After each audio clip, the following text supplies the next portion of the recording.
இன்றைக்கி நம்ம வந்து கொத்தமல்லி தொக்கு பண்ண போகிறோம்.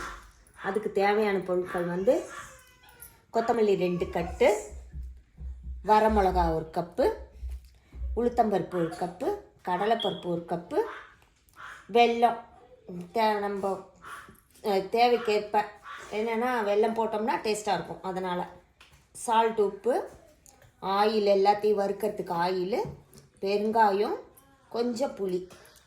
இதெல்லாம் என்ன பண்ணணும்னா, ஃபஸ்ட்டு வரமிளகாயை எண்ணெய் ஊற்றி வறுத்து எடுத்துக்கணும்.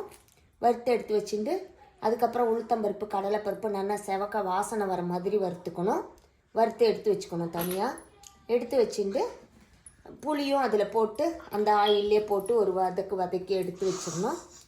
எடுத்து வச்சுட்டு அதுக்கப்புறமேலு மிக்சியில் வந்து நம்ம இந்த வரமிளகா, துவரம்பருப்பு, கடலைப்பருப்பு எல்லாத்தையும் வந்து பொடி பண்ணிக்கணும். பொடி பண்ணிட்டு புளியும் போட்டு பொடி பண்ணிடணும்.